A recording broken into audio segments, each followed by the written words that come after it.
I'm not necessarily talking about the future of work. We're talking about the now of work, because everything that we've been anticipating and expecting and hoping might happen has arrived. And then to take that even a step further is, why stop at the now of work when we could be talking about the wow of work? How do we navigate the challenges of the new world of work? How can we do things differently, transforming our people and our organisations for the better? It turns out there's quite a lot of later stage people in there, but they're hiding. One of the things that surprised us when we first started working with the VUCA skills is how bad they were. Like, nobody had them. The confusing aspect of the transformation process, and to consider in their own mind, maybe something right is going on with me. Who is challenging our thinking and living at the edge of work? And what can we all do to embrace new ways of working? The reality is, not a single job is without impact. Around that want to try a different way of working, I think now's a really unique opportunity to do so. Welcome to the What's Next podcast. I'm Dave Yates. And I'm Peter Holiday. So, welcome to the What's Next podcast. My name's Pete. And I'm Dave. And today we've got the pleasure of speaking to Mykel Dixon. Mykel is an award-winning speaker, author, musician, and recognized authority of creativity, culture, and the human future of work, which is why we wanted to speak with him today. He helps leaders and teams rediscover the natural appetite and aptitude for creativity with extraordinary success. Through the design and delivery of explosive keynote presentations, immersive team building exercises, and transformative talent development programs, Mykel leads a new wave of entrepreneurial savants, showing forward-thinking companies how to reinvent for relevance in a 21st century renaissance. I love the creativity of this man. You are not going to be disappointed with the episode. The energy is up. What do we talk about, Pete? We talk about everything, events, creativity, surfing, connecting to oneself and the deeper narratives. We get quite philosophical throughout this one. We do. It's a great podcast. Mykel's such an energetic presenter and facilitator, and I'm sure you'll see that come across in today's podcast. It's hard not to miss, especially if you catch the visual one rather than just the audio. Absolutely. Hey, Mykel Dixon, thanks for joining us. Oh, thank you so much. It's amazing. It's amazing to be here. I think we're about to get reverse engineered. The hosts are about to get hosted. yeah. Oh, thanks for having me, Dave and Pete. It is an absolute thrill to be spending a little time with you today. I'm excited. Absolutely, mate. We're going to cover a whole bunch of stuff on. You've got a book called Everyday Creative. We're going to look at what creativity means at work. We're going to look at leadership. We're going to look at teams. We're going to look at, music, and we're going to reflect on the last 2 years and what that's meant. It's going to be fun. So, first of all, I guess only if we can take our eyes off his office, right, and be bedazzled. I know what's going on in the background. For those joining on audio who can't see the video feed, Mykel has probably the most enviable office environment with a what looks like a pretty stunning looking piano behind him as well, and could break out into song at any point, at any moment. That's called it's a Yamaha CP70, which is an old vintage keyboard that they used to drag around, an electric piano that they would plug in, and it's very, very cool, very special to me. I've got a Rhodes over here and a Whirly. There are other two vintage keyboards. For vintage keyboard fanatics out there, they all weigh about a ton each, and so I used to drag these up 3 flights of stairs to do gigs. But on the topic of backgrounds, which is probably a lovely segue into thinking about the future of work and all the wonderful conversations you've been having with your guests, and indeed the community that you're building right now, which I want to be a part of. I thought the beginning of when we all went, okay, now we're locked in our houses, we've all got to be virtual. What a great opportunity that was to express yourself creatively through your background. And people have been playing a little bit with it with virtual backgrounds and putting funky stuff up. But to take that to the next, almost to see that as a catalyst for, well, who am I and how do I want to be perceived? And I was telling people early on, back in the 80s and 90s, you had your power suit. And when you rock out there, you get on your outfit that made you feel like I'm ready for this meeting. Yeah. But then if you like, it's just the top third of your body.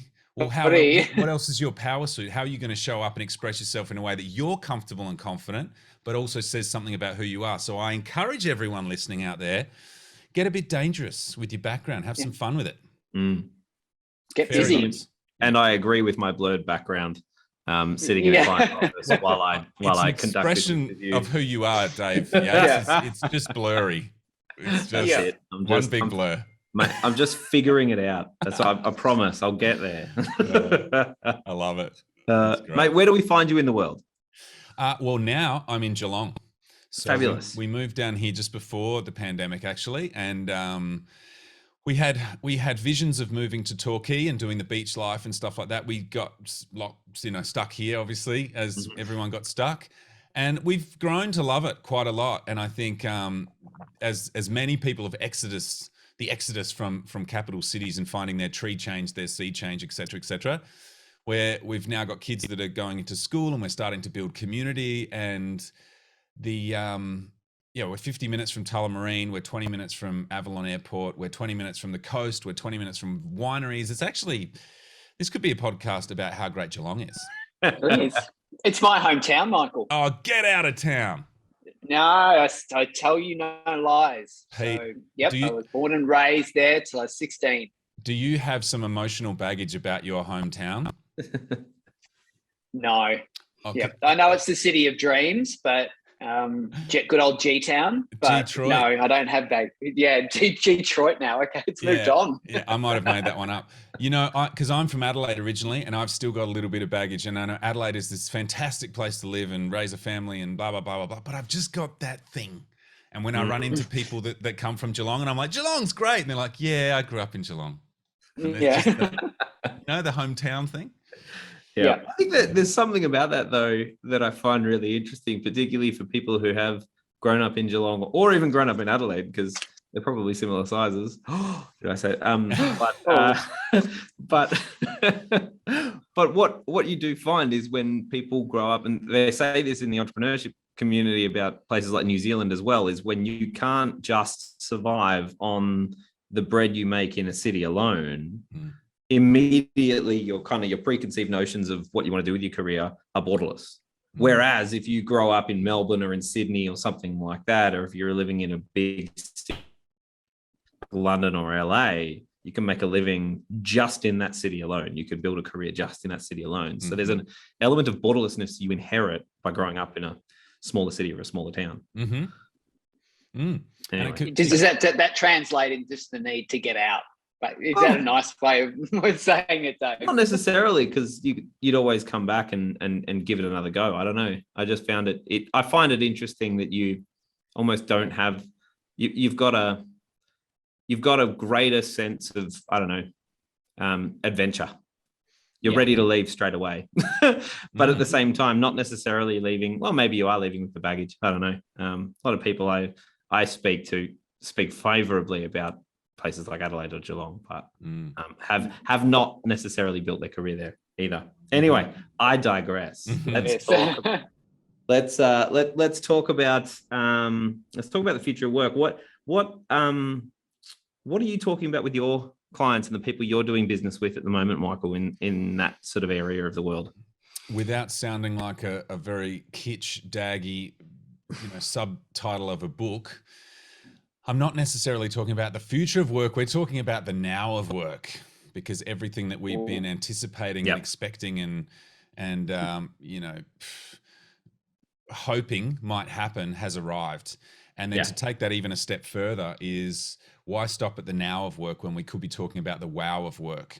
And there's never been a greater opportunity, that at least in my lifetime, to consciously create an experience at work that serves the full spectrum of our humanity.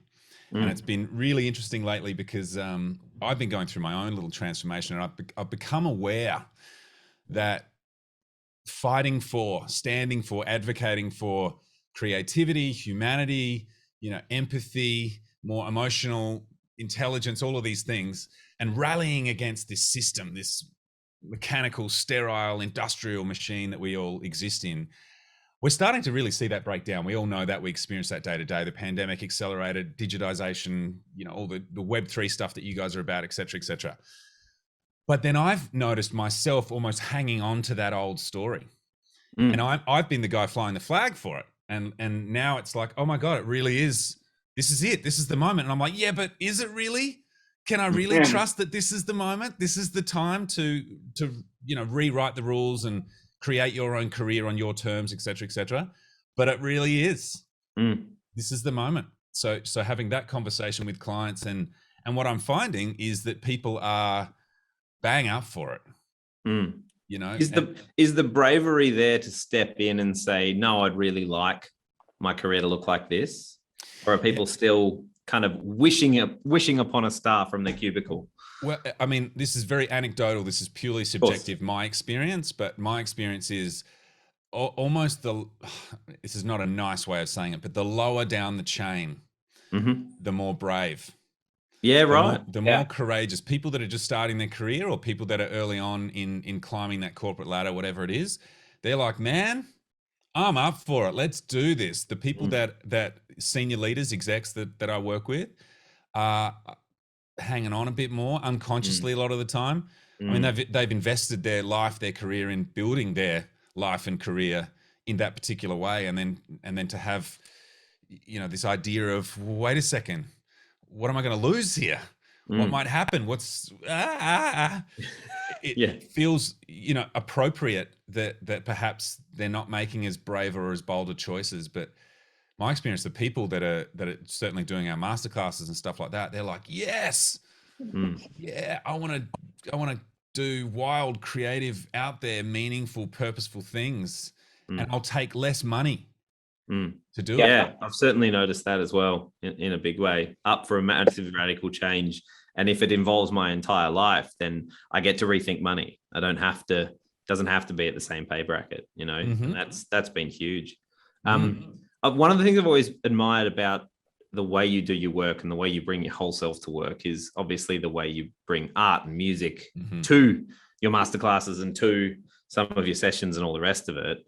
What have you found? Because I imagine as an artist, you probably experiment a whole bunch.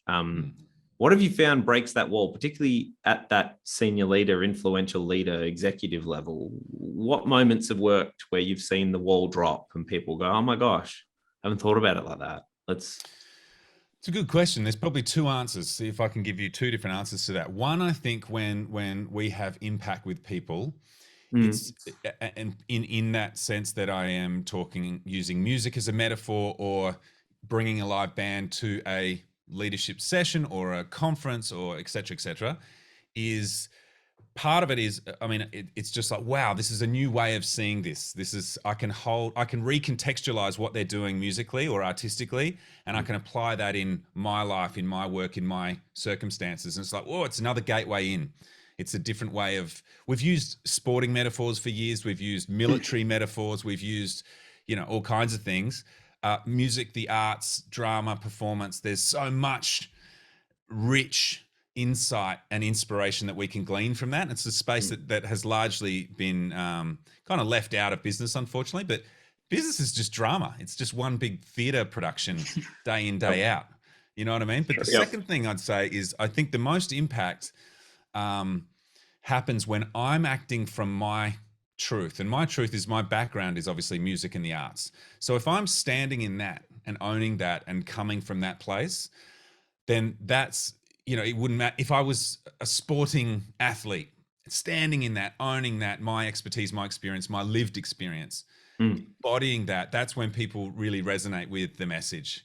So that invitation to everyone listening is whatever your thing is, when, based on your story, wherever you've come from, the things that you've gleaned, the experiences you've had, the perspectives that you have, if you fully own them, and just be them naturally, which again is a conversation around courage.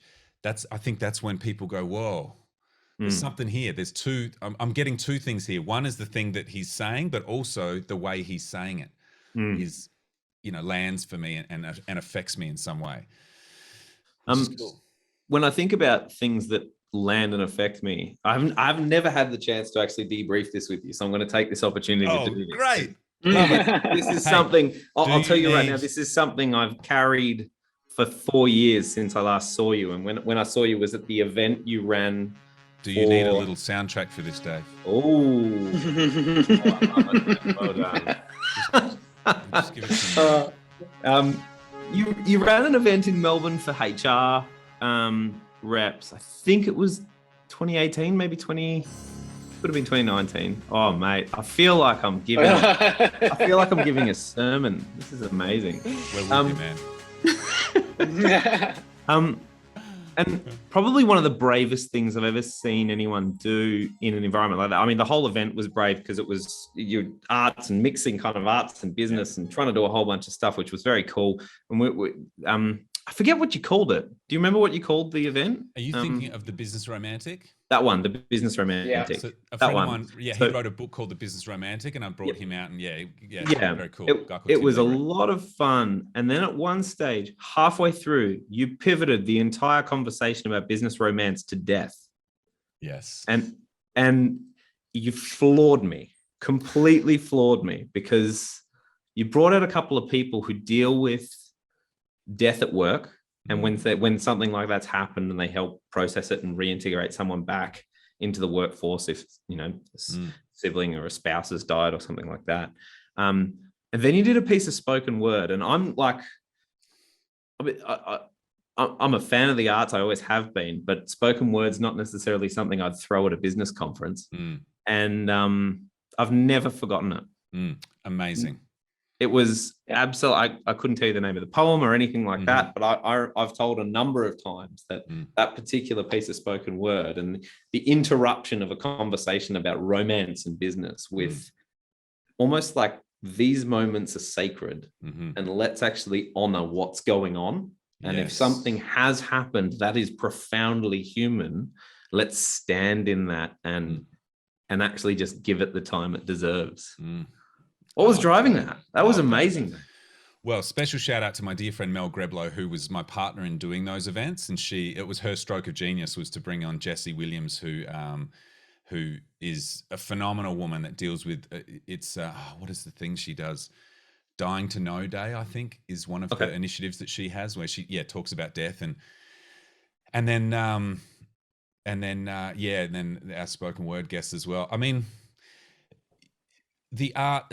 Throughout human history, we've sought to find meaning with our experience. We have these phenomenal experiences. Life is just so rich. It's an experience. It's an experience is what we're living in. And we can't capture that experience in just words alone. We can't reduce it and dilute it and make it submit to a few pithy sentences to sit on the front of a manila folder. Come on. Or in PowerPoint. or 3 dot points on a slide. Come on.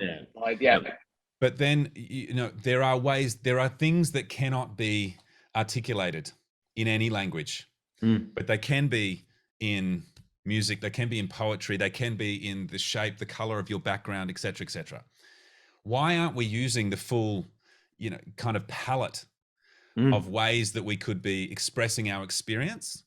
Not just to get a point across, but to keep us close to those experiences, so that we don't drift. And I mean, you look at the Western world; we are so bereft of meaning, and this pandemic's thrown up. Oh my goodness, who am I? What do I want? What's this all for? And what do we do in times like that? We go to Netflix. Yeah, and people call it escapism, but we need story. We need we're looking for the metaphorical campfire where we can sit around and have elders tell the origin story and tell the story of that mountain and tell the story of our people and where we've come from, where we're going, our lineage. What's all of these things that are so beautifully apparent in First Nations people right around the world, but it's just lost in the West. We're completely disconnected from that. But art and music and poetry and dance and beauty is a way back into that. And if there was one space that could really use a little more magic and beauty, it's the world of work, man. Come up and dance. It just needs a bit of this. I love it. I need to get myself a stream deck and just start pumping tunes. You really This is do. amazing. Man. You really do. Just break it up. Oh, I love it. You know what I mean? Yeah. We're starting to get a bit heavy there, so I had to bring in some. No, totally. But I'm with you. It's I mean, what a gift. And why not? Where I see the opportunity moving forward is that organizations, conferences and events, certainly I'm going to be pushing very hard for the clients that I have. Back prior to the pandemic was, hey, let's do something different. They go, yeah, okay, cool. But now it's like, hey, if you really expect people to come to your event, to get on a plane or to travel or to do it, you got to make it mean something. It's got to give them an experience. Don't just do some fancy cocktail or something. Like, come on, go deeper. Give them something that they cannot get beaming in virtually, or they cannot get watching the replay. I think that's gonna play out in in-person events too. Like, as we fragment the workforce and allow working from home and all the rest of it, it adds meaning to when we do gather.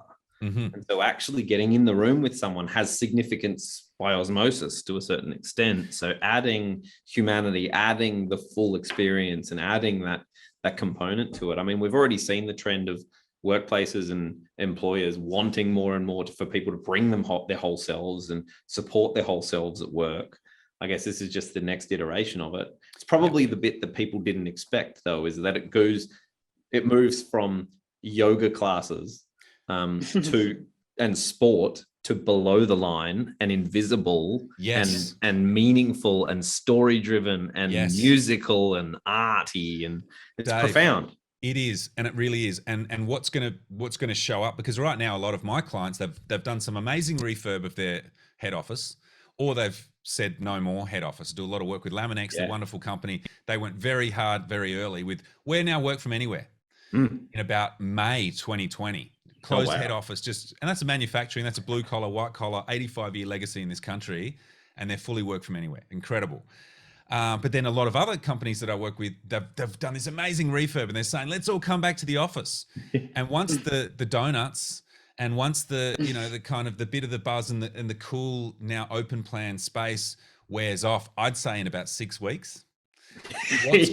What's going to compel people to come in, and then what's going to really show up, and it's something that I have.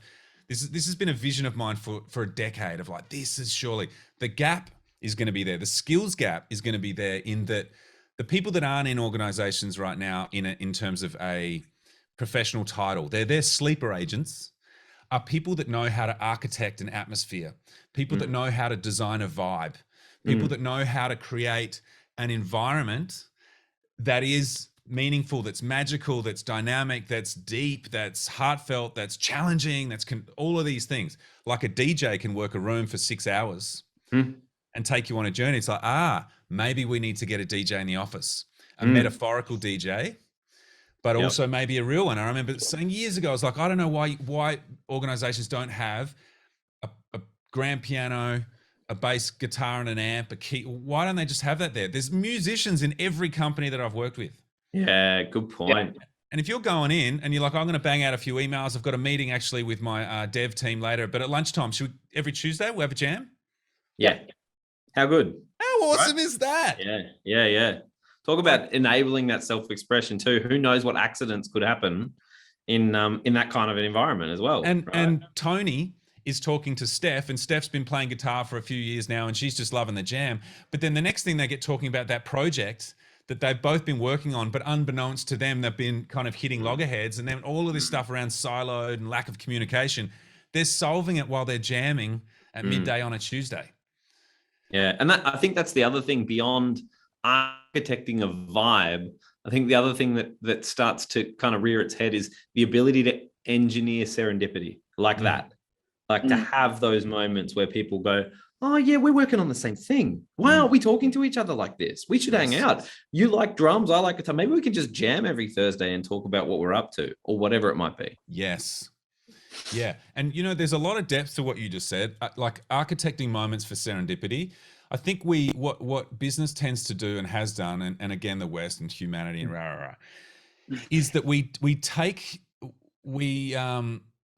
it's like we don't trust ourselves, and we over engineer everything, and we, like, try to micromanage and control. Like, I'll do events and I'll get a run sheet from the event, from the leadership team or the whatever, and it's like to the minute. Oh, then you're going to say this. It's like, no, I'm not. This thing's going to get blown out and do all kinds of stuff. Don't worry, we'll finish at 5. I'll make sure of that. But, like, what are you doing here? You are taking out every possible potential moment for serendipity, and that's where the magic happens. But trusting our people if we can create an environment, then going, hey, I don't know what they're going to do, but I'm pretty sure if we've got this atmosphere, this vibe, they're going to do something we couldn't even imagine. It might not happen day 1, it might not happen day 47, but at some point, something will unlock that could change the whole trajectory of the business, the market, the industry, the world. 100%. It's interesting, actually, even thinking about like space for serendipity. And I don't know, I'm just thinking about, probably because I'm sitting in a client office and I've been sitting in a board meeting for half the day, but the fact that you sit people in a room for 4 hours, right? And you're going, okay, how do I modulate people's attention over that course of that kind of an environment? How do I use, like in my line of work, it's how do I use tone of voice? How do I modulate my tone of voice and accelerate and decelerate so that people can feel like they're at least watching a Netflix show or something? Like there's a sense of, it's not just all at one speed, but you've got that ability to keep people engaged. But Pete, one of the things Pete and I are pretty passionate about is looking at what are the things that take a leader to the next level. And in particular, one of the things we talked quite a bit about is at a certain level of leadership, one of the things you can do well is engineer heat moments and create heat moments where you've actually got some tension in the room and you want to wrestle that through. Now, that can be a hard thing to approach if you're a young leader or if you're new to that kind of thing. But on the other side to that, if you're well established and you've played that out and you're good at running a vibe, you don't just create the heat moment and awkward turtle the room, something crazy, but you can create a really positive environment, flip to something that's really tense and needs addressing, and then move the vibe back to being positive without dismissing the experiences that you've just created. And I think even that, just from a curation and a leadership point of view, is absolutely necessary, particularly with people trying to engage with each other with blurry backgrounds in a Zoom call, rather than with body language and being in the same room and being able to hug it out. You know what I mean? Yeah. And a lot of time it's not only through not wanting the intent to do it, but a lot of these people don't know how to do it. And I think that's the thing that interests me, like that thing that you're talking about, Dave, is where, to be able to challenge something and bring heat to a moment, but also be able to hold that moment lightly yourself so that it models that for someone. Because we talk about it and people, you would be like, in the industry that we're in, where it's catchphrase bingo every 2 days. There's a new term for this or a new term for that, and everyone talks about it. And then when you have that conversation with them, they'll you get to a certain point, and then you realize that they realize that they realize that you realize that they don't actually really know what they're talking about because it's just been a buzzword. And then you get to a point, and then can you have that conversation with people and take it to that next level of depth and take educated person, but do it in a way so they don't feel like they've been found out. And I find that how do you do that with a group of people is even more important. Is, everyone's, agile's the next one, right? Everyone comes these days to agile this, agile that. It's become like a prefix for words and sentences now. With its own library of buzzword bingo, right? Oh, totally. Yep. So it becomes really interesting about if you're the facilitator or the person that's, working them through this moment, is you have to role model that. So you have to be able to hold that uncertainty really lightly as well. So with that in mind, and maybe you can speak to a little bit about what you do so that people who aren't familiar with you, Mykel, can get an idea of what you're up to and all the rest of it. What does not what does the future of events, because it's on offer now, but what is possible with in-person events going forward? Anything and everything, I think. What's working for you? Well, I just did one this week. I've got one next week, one the next week. So I don't know. We'll see.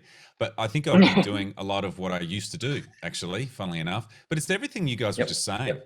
I think that going back to your point earlier, Dave, in even thinking about your tone of voice, if you've got people in a room for 4 hours and you're just staying at that same, it's you're really not setting yourself up for success or setting those people up to have any kind of transformation if it's just the same tone. And having that intent, going back, being of service, like Pete was sharing, where just really, okay, how can I create this space that we can take people on this journey? Thinking about that, just their experience constantly, how can we do something and take them on a journey? And a good metaphor, to think in practical sense, is a Netflix show or a series. So why is it that we sit down for one episode and then it's 2 a.m. and we're like on season 3 and we're like, oh my God, I've got to be up in 4 hours. How did this happen again? Yeah. Beautiful cliffhangers. I mean, it's frustrating sometimes, but it's tremendous storytelling. But it's so compelling. And there are layers to this, the character development, things unfold that we're just hanging on and we can't seem to get enough. We can make our content like that. We can make our team meetings, our business events like that. We can make our offerings to our customers, and not in a manipulative way either. I'm not trying to make it like a marketing kind of advertising-y pitch. No, but in a joyful journey of creation. And there's so many ways we could take this conversation. I'm thinking about how I could, just share a couple of really simple, practical things for people if they're thinking about it. Please do it. But even that, I want to talk about these bigger, deeper, even practically speaking. So what I used to do quite often, I remember doing a series of events years ago for CPA. And we did this roadshow around New Zealand and Australia, and it was obviously accountants, and everyone's saying, oh my God, accountants are dry and boring, and not true, by the way. These are some of the wildest people I think I've ever seen, because they're living under this narrative of I'm an accountant. Yes. And they're like, but that's not who I am. I just need someone to give me permission to cut loose, and man, do they cut loose. But I remember, starting every session, I would go, okay, everyone, let's mess up the seats. Or I would mess up the seats prior to them walking in, or the first few people walking in, I'd say, hey, let's just smash it, because every seat was like, 4 centimeters apart and perfectly, strategically aligned to the stars in the southern hemisphere, like it was just so anal. And then we'd mess it up, and you could see there'd probably be 8% of the room going, yeah, here we go. And then game on. Yeah, there'd be probably about 20% of the room going, this is not okay. This is not okay. This is not okay. But then once, you take them on that journey and then get them to the end and say, hey, do you remember back at the start and we were like this? And these are only hour sessions. But to have them have a lived experience first of being uncomfortable, and then to be able to kind of land your points with, yeah, God, I just take all learning for granted. I'm at a 3-day conference. I'm going to every room. They all look the same. All the speakers look the same. All the content looks the same. I'm not sure what I got at the end of the thing, but I know I remember that one session where the seats were upside down, backwards, inside out.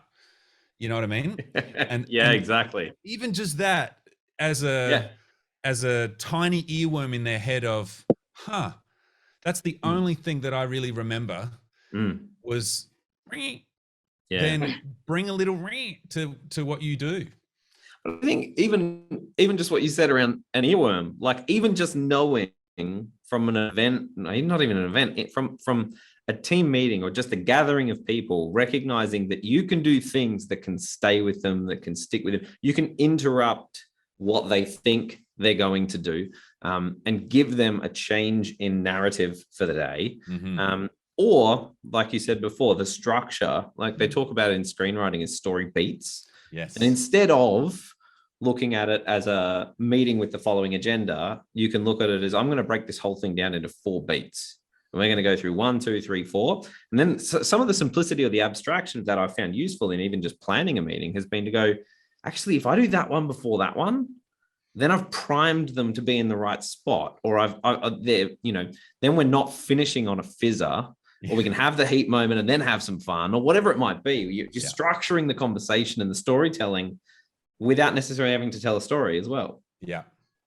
But that thoughtfulness, that consideration, and that playfulness and that creativity, like it's a beautiful process. Because if you're designing something and you're coming from, I need to get this right, and I need to prove something, I need to hit a KPI, I need to impress a leader, that's you're already destined for a wild, unfulfilling failure. But if you're starting to design a session or a project or anything, and you're like, how could I create a really cool journey for people where they feel like this at that point, and then they bring them to, and then there's the triumphant thing, and then I want this to linger in their mind afterwards. You're already in an open, generous, imaginative space, and so the way in which you're showing up to design that session is different.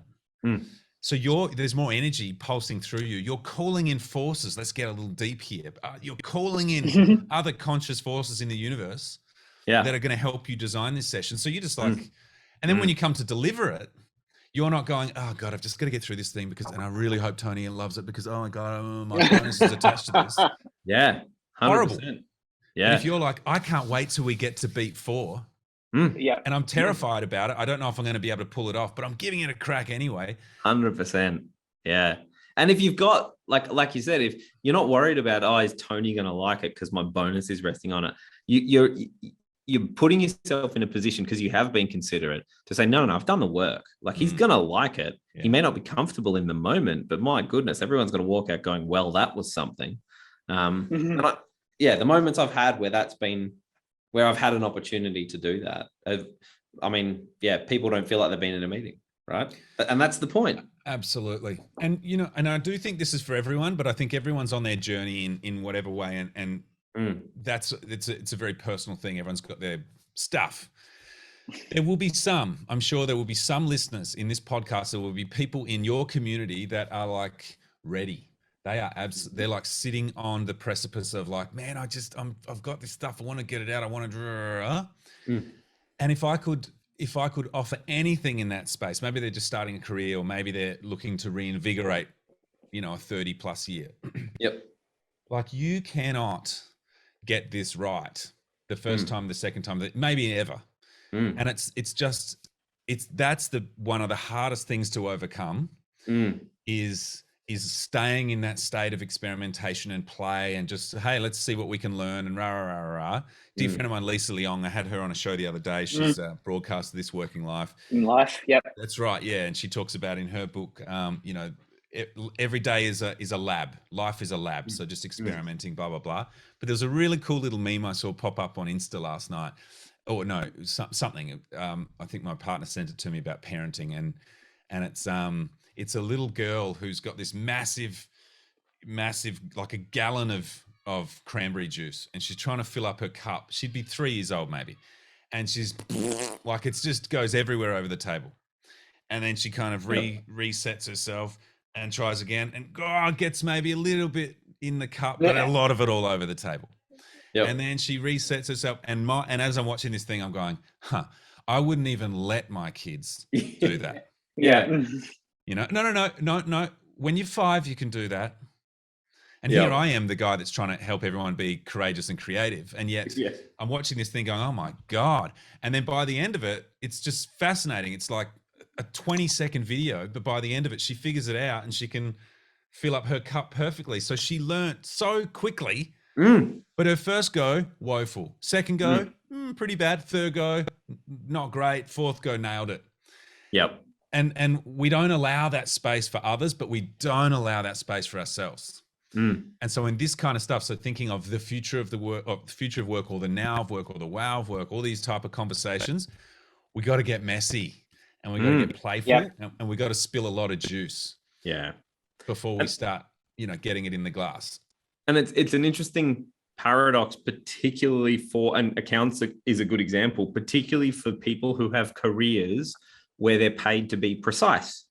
Because effectively what you're saying is precision has absolutely no value here. It's about trying and figuring it out. And they're like, but my entire career is built on this pinnacle of, if it's not right, it's perfectly wrong. Whereas this is bottoming everything up. This is going, well, it might be half right, and half right's certainly better than totally wrong. So let's just keep kind of figuring this out. And yeah, you may not be able to do that in the work you do for a client, but you can absolutely do that in how you do your work, or how you control your career, or how you engage with others. Yes. Absolutely. And who you show up as to that client, et cetera, et cetera. And yes, you know, if you're a brain surgeon, we want you to be precise. It's not like, hey, what about if I put this piece over here? Let's just see what happens. That's, you know, so there's a nuance there. But we risk by making things so, you know, we know that we've erred on the side of perfectionism and of you know, getting it right, and the numbers have to resolve to zero and everything's got a balance and it's all but what we rob ourselves of being too attached to that and becoming too addicted to that is that then we'll never take a risk, we'll never learn anything new, we'll never get like. And standing at this point, the whole purpose of this podcast, like we are at a time that the biggest opportunity in a generation to reimagine and recreate. But if we're so terrified of spilling that juice, what a wasted moment. 100%. It makes me think, actually, like to make this concrete for people who are like, I don't even see how that's even perfectly possible. It's making me think of anesthesiologists. Yes. Right? Not doctors, not surgeons, but if you have been in a hospital with an anesthesiologist who wanders around in sneakers and drives pretty much whatever car he wants because of the money he makes, right? Or and she. And kind of he or she, sorry, and kind of is I don't know, whatever you call it, can be who they want to be and can rock up to work as whoever they are. Swagger. And they walk with this swagger and they present themselves with this swagger in their Converse shoes and their t-shirts. Yeah. And then they don the uniform, run the procedure, are completely committed and focused, and everyone's helping them out. And then they take it all off and they walk away and they're off being their own person again. And it's funny how it's almost this ceremony of, okay, I'm going to don the uniform and become this precise person, and then I can take it off and I can wave my arms a little bit and do a bit of a dance. And it's fascinating how some people have and can find a way to do that at work. And I reckon there's two things. I'm just totally talking over you all the time, Peter. You cool with that? Yeah, totally. Okay, great. Every time I think I'm like, Go Pete's for it. About to say something. No, I'll just jump in. No, I'll just jump in. Go for it. Thank you. Very generous. I reckon there's two stories going on there as well. One is that there's almost this mythic archetypal narrative around an anesthesiologist, that they're cool, they're funky, they make plenty of cash, they wear Converse, rah. So that would be nice to slide into, and as opposed to I'm in corporate law or finance or blah blah blah, where there's a narrative. But then bringing this to the power of this moment again is, instead of having to tackle the narrative of an industry or a particular, career, let's just bring it back to you. So how could you be the coolest accountant, or how could you be the funkiest HR manager, or and blah, what blah, is blah. cool and what is funky? Like, it comes back to like, what's your story here? What's the bit that the funny thing, I was reading about a book. It's in the mail, so I can't speak with too much to it without probably getting it completely wrong. But let's say it's not wrong. It just might not be totally right. But I was listening to the author talk about it on a podcast, which is why I'm bringing it up. And he was talking about the change in science around storytelling and neuroscience in particular, is that actually we don't think in stories. Our thinking is in the story. It's like story precedes thinking. It's not the other way around. And because of that, we're a narrative species. And when we find meaning, find meaning inside the story, it's not that the story has meaning, but we've managed to put the meaning itself inside of a story. So what's your story as an individual? What's your story as an accountant? What's your story as a lawyer? And color in those lines. What does that mean for you? It's corporate narrative tarot cards, right? Where everyone puts it down, and then you've just got to kind of, all star signs. You've got to build the meaning into it for yourself. Yeah. And what you're talking about also is this is an ancient innate technology that's been available to us since the dawn of our species. Mm-hmm. And if you look at Indigenous cultures, particularly in our beautiful country, Mm. you've got the songlines and the Dreamtime. And people, unfortunately, people that look like us have misconstrued forever the value of the songlines are not just happy little things that you walk along and sing a few songs. No, the insight, the wisdom, the intelligence of that that story can only be accessed when you're walking past that particular hill singing that particular song. Yeah. And that's not isn't that cute? No, that's the real effing deal. Yeah. And and it's so exciting to me. I mean, I have a deep passion for this and doing a lot of training around this in various ways for a while now. And if there was anything I could encourage listeners to do is to get profoundly curious about all First Nations people and read and learn and immerse yourself in the wisdom and intelligence and technologies that have been in existence every culture on the planet. It's not, and I love, Western science keeps discovering wonderful things. They were big quotation marks for the podcast listeners. But really they're just kind of figuring out, oh, this is what you guys have been saying all along. Yeah, pretty much. It's in you too. You've just forgotten. Something happened to you. And, so we're finding our way back to these truths. Yeah, you're absolutely right, man. The power. And this is the difficulty of the position that we're in as Western, highly influenced consumers, this capitalist machine that we've grown up in, is that we are profoundly disconnected from those stories, the story of who we are, our identity, which is inextricably linked to country and to the natural world that we've come from. But then so is our lineage, so are our parents and our parents' parents. There's not a culture that's holding us to these ways of finding ourselves in the world. So it's not that we're starting day dot, but we're almost like, oh, how do we start again? How do we? It is, and it's interesting. Like, even in that, there's an invitation. When you look at, I guess, development over time and an individual's ego development over time, and reintegrating some of the parts of your past or your ancestors or whatever else it might be. One of the things that you're given the opportunity to do is to dispense and say, I'm just going to start again because this is just all too much. Or is the invitation, which is harder, is to transcend and include. And so you're saying, I'm going to go up a level here. I'm not happy with the way things are, the way they are. I'm going to try something else, or I can see a better way of doing it. The invitation's there to actually carry what is good about what currently exists up with you. And I think it's one of those things, and this is getting awfully philosophical for this podcast, but it's something that fires me up quite a bit. It's probably because it's part of my own personal journey, but to look back and say, where did my ancestors come from, particularly in white Western society, to look back and go, well, where were our ancestors? Well, they came out of England. They came out of Western Europe. They came out of post-Roman Christianity. And we're going to have to contend with the fact that not all of it was awful. Like a lot of it was, but not all of it. And we're going to have to find a way to include some of those stories and myths and archetypes in with where we go next, because dispensing with it actually will feel harder over time. Yeah, and I'd say even go back further, because someone beautiful once has said to me, we're all Indigenous to somewhere. It's just we've forgotten. Yeah. So if you go back even further, Gaelic and Celtic, and there is absolute deep mythical roots of that Western Europe, whatever, that had nothing to do with Roman Christianity. It preceded them by 20,000 years, whatever. 10,000 years, 5,000 years. So that's the part we need to get back to. Totally. And remember. You'll love this. I feel like there was something going on in the world at the time. This was about a week ago.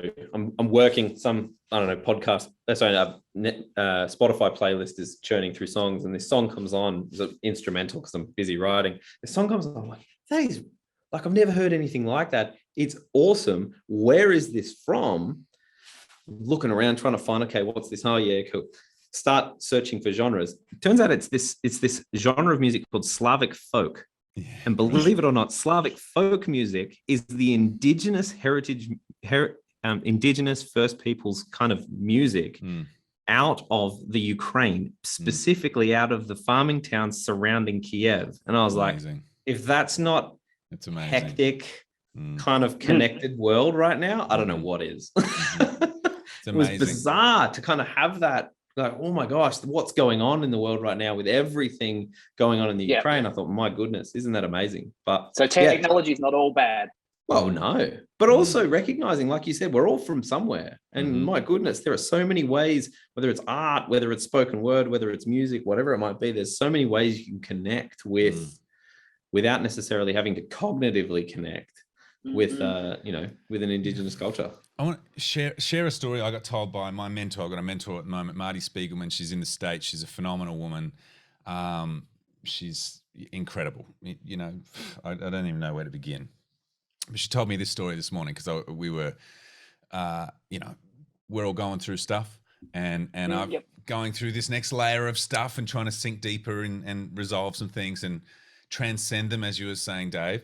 And she told me this story about Beowulf. Are you familiar with Beowulf, the story? So in Denmark, and I might get this wrong, but because I only heard it for the first time this morning, but essentially there was this monster that used to come out of the lake and would eat the children in this village. And everyone's like, oh my God, how are we going to do it? And then this warrior called Beowulf said, I'm going to get him and I'm going to save the village, and goes down. Everyone goes, oh, aren't you amazing? He slays the monster. Isn't this incredible? He's a hero. Wonderful. Then, a few weeks later or whatever, 2 of the king's children get eaten and taken and eaten. And they're like, oh my God, but you killed the monster. What is this? This is, oh no. Oh no, there's something else in the lake. It's the mother or the creator of the monster that actually is doing this. He didn't go to the source. And so then, he's like, everyone's like, well, what do we do now? We'll just have to, live with it. And he's like, nah, I'm doing it. I'm going there. And the village said, no, you're crazy. And he went, nah, I'm doing it. And so down he dove deeper and deeper and deeper and deeper into this lake. And then when he got there, this kind of mythical sword appeared floating in the thing, and he managed to slay the the mother or the creator of the beast. And as he returned to the surface, the sword kind of disappeared and dissipated. Like no one would be able to see how he managed to do it, because it was deep inner work that he had to do. And to not stop at that first level of, there's a monster eating our children. Oh, I'll get that monster. Well, there's something that created that monster that's even deeper. And so then talking about our story and how we're going to recreate and reform and reimagine who we are, it's going to be this continual process of, I think I got it. Oh, hang on. There's something deeper. Yeah. Oh, and even just deeper. Knowing that, like, particularly with the deep work, the tools needed for the deep work aren't going to show up now, right? Like they're going to show up on the way down. Yeah. Like there's so much power in even just that part of that story. I find fascinating as well. And then coming back, that's such a beautiful thing, Dave, coming back and not being able to share necessarily the tools with others, because you've got to find your own tools. Yours and yours alone. Yeah. Yeah.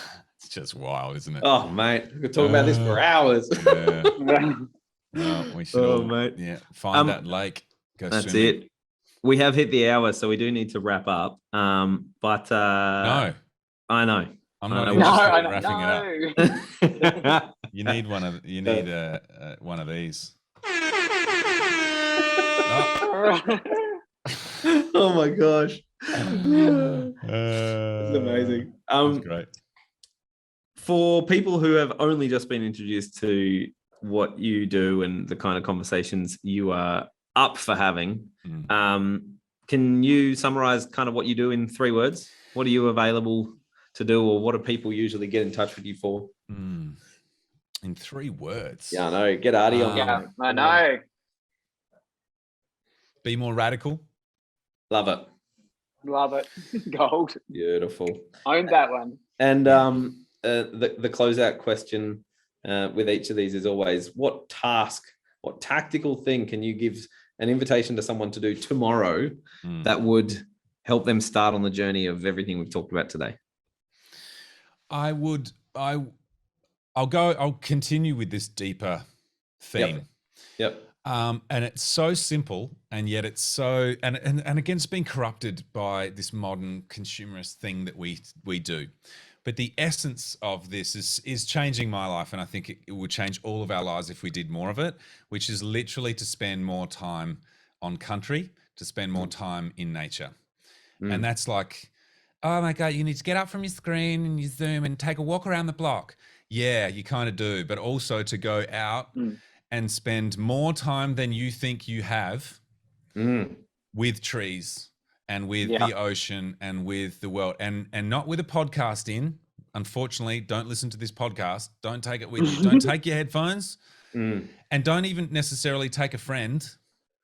But the more I think that we're trying to think our way out of this mess, and what's missing, for us is experience and being in that experience. And what we've talked about through the course of this podcast is a long answer to your question, but we've talked about how music and art and creativity and these architecting these heat moments or moments of magic. We've talked about song beats or story beats. We've talked a lot about going deeper into who you are.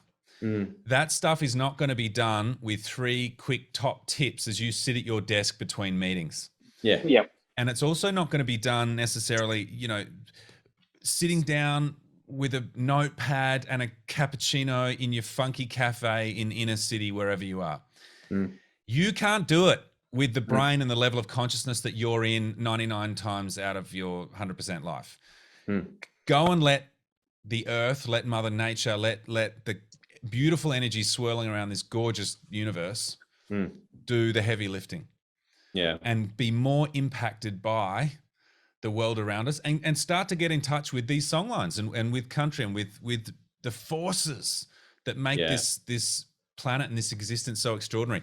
And I think that a lot of things will start changing and opening up for you without you even knowing, because it's its job. The whole job of this universe, of this planet, is to sustain us and put us in, to move us to where the ground is fertile and where we're supposed to have impact and make a difference. So let the world do that for us. Yeah. People. I think what Pete's going to love this. What I find interesting is reflecting on all of those elements. I don't think I've ever met, and there's always exceptions to the rule, but I don't think I've ever met someone who I don't think I ever met someone who surfs, who hasn't been through this, who hasn't have this. And it's the act of surfing, which is, you can't listen to music. You're more often than not spending time on your own. You're in nature, contending with nature. You're feeling the forces of nature around you, and you are forced to wait. You're forced to live with your thoughts by yourself and wait. And it's the combination of all of those things with surfing that is probably a nice, summation of, and I'm not saying everyone goes surf, but to go walk in nature, to go plant a garden, to go. Absolutely. Yeah. But you're riding energy. It's pure energy. Yeah. And in just about every, kind of, again, indigenous culture in the world, consciousness or a mythic, the metaphor of consciousness is the ocean, is this sea of intelligence and wisdom, and that's shaping the moon, and then the moon and the all these different things. So get in the ocean. Yeah. Get in the 100%. Trees. There you go. Paint one task. Mud on your face. Get in the ocean. Let's get naked, and it's going to be great. Love it. Hey, has it come to the end? It has, mate. It has. Oh, I love it. I'm going to miss you guys. Honestly, this has been, I think it's been one of the most meaningful podcasts I've ever been a part of. And I just want to say that no matter where you are, you're my guiding star. And I'm going to take this into my day-to-day, because it was the very first moment I saw you. I'd never felt such emotion. Right now, I'm walking on the air. Yeah. Just to know you are there. Everybody sing it. Let me go. I want to stay forever. Yeah. while we're on the topic of surfing, look at that. Happy Hey. days. Yeah, just threading it all together in the last piece. I love it. Oh, well done, mate. Hey, listen, thanks for being on the podcast. Really appreciate it. You guys are great. Absolutely. Yeah. And look, I think we'll do this again. How about that? Can't Yeah, wait. I definitely appreciate the spinal tap of taking it right up to 11, right? When 10 just would not do. Yeah. Love it. Awesome. Cool. Thanks, team. We'll see you next All time. right, mate. Lovely. Thanks, Mykel.